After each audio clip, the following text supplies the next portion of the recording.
Guys, नमस्कार। मैं हूं पोखरराम बामणिया और आप देख रहे हैं बामणिया बायोलॉजी एंड न्यूज।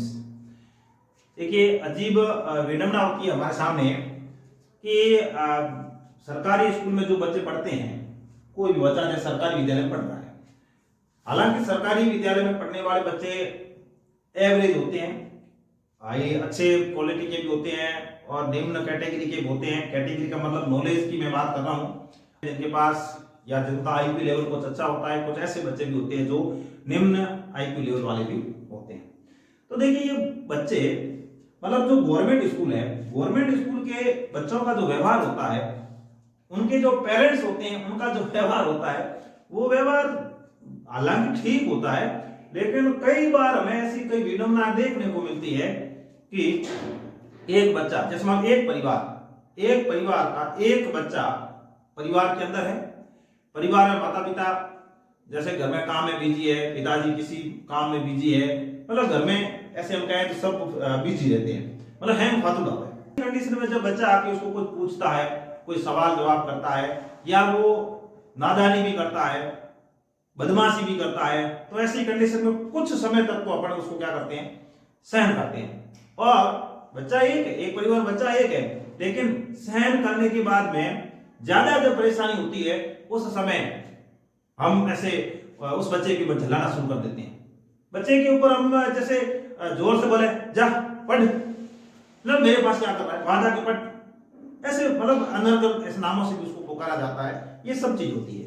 तो आप सोचिए, एक बच्चा घर के अंदर, आपका ही बच्चा आपसे सवाल जवाब करता है, या हम ये कहें थोड़ी बहुत बदमाशी करता है, और आप इतने झल्लाना शुरू कर देते हैं, तो आप सोच सकते हैं कि सरकारी विद्यालय के अंदर 500 के आसपास बच्चे होते हैं, मतलब एवरेज 500 है, 450-500 बच्चे होते हैं। तो विद्यालय के अंदर जो विद्यालय का स्टाफ है, वो इन बच्चों को किस प्रकार हैंडल करता है, किस प्रकार हैंडल करता है, किस प्रकार वो एक सूत्र में बांध कर रखता है, फिर उनको पढ़ाता भी है, उनको ज्ञान भी देता है।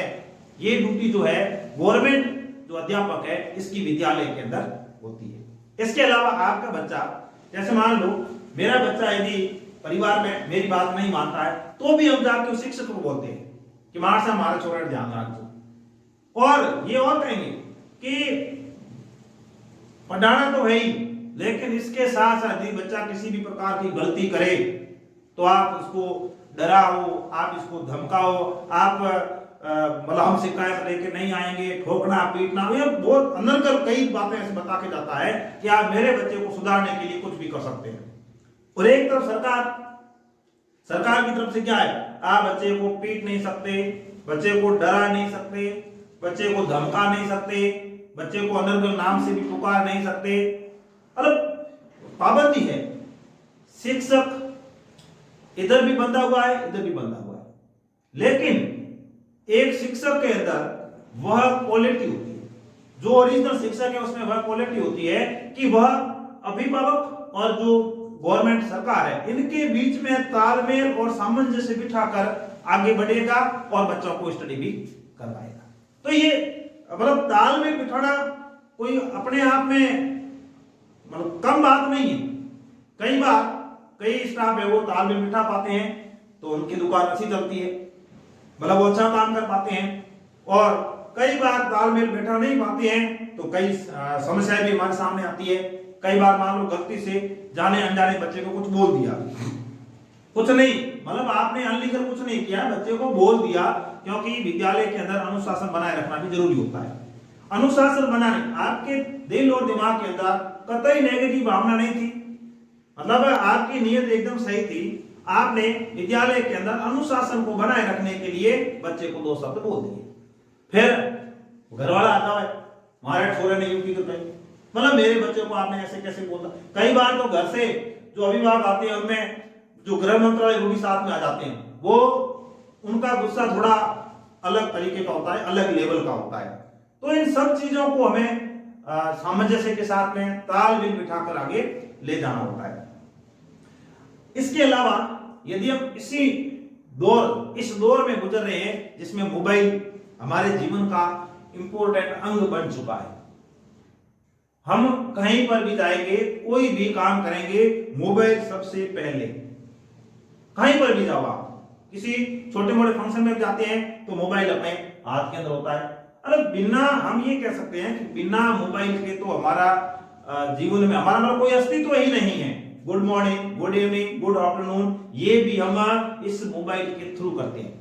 सामने कोई व्यक्ति मिल जाता है, उसको हाय हेलो नहीं करते हैं, उसको भी गुड मॉर्निंग है वो मोबाइल के मार्फत से जाती है। तो इस तरह से हमारे सामने एक बहुत बड़ी विडंबना है कि वर्तमान अभी जो टाइम चल रहा है उसमें ये हालात है, तो आगे आने वाले टाइम में क्या पता क्या होने वाला है। तो ये जो छोटी छोटी बातें हैं, इनको जो विद्यालय का शिक्षक है, जो अध्यापक है, वो उसको मैनेज करता है और मैनेज करने के साथ साथ में सामंजस्य बिठाकर भी आगे चलता है। अब कई बार हम ये देखते हैं कि प्राइवेट स्कूल के बच्चे होते हैं, एक तरफ तुलना करते हैं, प्राइवेट स्कूल का बच्चा है, गवर्नमेंट स्कूल का बच्चा है। अब गवर्नमेंट स्कूल में क्या है कि सब चीज फ्री है बच्चों के लिए, बुक्स फ्री, फीस भी 1 से 8 तक तो बिल्कुल फ्री है, आगे है तो भी कुछ मतलब थोड़ी बहुत नहीं के बराबर फीस है। तो हमारी एक मानसिकता बनी हुई है कि बच्चे के ऊपर कोई खर्चा हम सरकारी विद्यालय में नहीं हो रहा है, लेकिन हम हमारा जो लेवल है इसको उच्च करने के लिए, हाई करने के लिए अपने बच्चे को प्राइवेट विद्यालय में डाल देते हैं। पढ़ाई तो वहां पर भी वैसी है, ठीक है, वहां पर अनुशासन अच्छा है, इसलिए वहां पर बच्चे को पढ़ने का माहौल मिल जाता है। अनुशासन जहां पर अच्छा होगा वहां पर बच्चा है वो ग्रो करेगा और अच्छी स्टडी करेगा। कई सरकारी विद्यालयों के अंदर भी जहां पर अनुशासन है, अनुशासन उच्च लेवल का होगा, वहां पर स्टडी का लेवल भी उच्च होता है। लेकिन मैक्सिमम मेरे सामने ये बातें आती है कि हम अनुशासन को बनाने की कोशिश करते हैं, लेकिन गवर्नमेंट विद्यालय के अंदर ये जो है वो माहौल उस हिसाब से उस लेवल का बन नहीं पाता है। उसके भी कई कारण हैं। कई बार जैसे मान लो बच्चे को कुछ हम हालांकि गवर्नमेंट की तरफ से पूरा प्रेशर रहता है, दबाव रहता है, बावजूद इसके अनुशासन को बनाए रखने के लिए कभी कभार बच्चे को कुछ बोल देते हैं तो आ जाते हैं, मेरे बच्चे को कैसे बोला, ये कैसे कर दिया, मेरे बच्चे की टीसी काट के दे दो, मतलब अनर्गल बातें होती है जिसका कोई औचित्य नहीं होता है। देर सवेर वे सब बातें उस बच्चे के लिए नुकसानदायक होती है। तो स्कूल में जैसे मान लो मास्टर कोई गलती करता है, अब गलती मानव है, इंसान है, गलती हो जाती है, तो जो जैसे मान लो मास्टर ने कोई भी गलती करी है, तुरंत यूं हाथ लाता आई मास्टर ते यूं कियो, हे मास्टर यूं कियो, मतलब ऐसा वो उलाना देने की कोशिश होती है। मतलब मास्टर या अध्यापक या जो शिक्षक है वो आपका जो बच्चा है उस बच्चे के भविष्य का निर्माण करता है। उस बच्चे का जो भविष्य है वो कैसा होगा, उसकी दिशा और दशा तय करने का कार्य वो अध्यापक के द्वारा किया जाता है। लेकिन आ जाते हैं ऐसे, मास्टर यूं क्यों कियो, हमारे बच्चा ने यूं क्यों कह दियो, हमारे बच्चे ने तो यूं ठोक्यो, मतलब अनर्गल आरोप लगाए जाते हैं। 1% जो दक्षता है उस दक्षता के साथ में कहीं पर काम नहीं होता है, तो 1-2% मामला से लूज रह भी जाता है। लेकिन आप यदि अन्य विभागों की शिक्षा विभाग से तुलना करते हैं, मतलब दूसरा जो डिपार्टमेंट है बी में जो कर्मचारी है वो और एक जो शिक्षा विभाग है इसमें जो कर्मचारी है वो, इनकी यदि तुलना की जाए तो शिक्षक कई गुना बेहतर है, कई गुना। कैसे? देखिए, शिक्षक बच्चों को एजुकेशन देता है, उसके साथ साथ शिक्षक की और भी कई ड्यूटीज है। फॉर्म भरना, बच्चों को गाइड करना, सबसे बड़ी बात होती है गाइड करना। क्यों कि सब कुछ हो रहा है, अपने आसपास सब कुछ हो रहा है, लेकिन हमें जानकारी नहीं है, तो जो नई चीजें हैं उससे क्या मतलब, हमें पता है तो ही हम उसको यूटिलाइज कर पाएंगे या उसका लाभ ले पाएंगे। अब दूसरे डिपार्टमेंट से यदि तुलना की जाती है तो देखिए, जैसे मान लो अन्य विभाग है, दूसरे विभाग में जो कर्मचारी है, जो अधिकारी है, आप देखते हो उनकी, हम वहां काम करवाने के लिए जाते हैं, हमारे क्या हालात होते हैं, क्या हालात होते हैं, आप और हम सभी को पता है, पता नहीं है क्या, मतलब है ध्यान है, पर आप की कर रहे हो, आप ये देखो कि वो तो वो है, भले ही उसने आपका काम कैसे किया है, काम किया है नहीं किया है, आपको कितना परेशान किया है, आपसे पैसे भी लिए हैं, सब कुछ किया है, लेकिन वो या उस विभाग का जो कर्मचारी है उसको तवज्जो ज्यादा दी जाती है, जबकि जो अध्यापक है वो आपके बच्चों का भविष्य निर्माण करता है। समाज के अंदर भी जो अध्यापक है वो नई दिशा और दशा देने का प्रयास करता है। बावजूद उसके जो शिक्षक है, जिसको गुरु ब्रह्मा का दर्जा दिया गया है, जिसको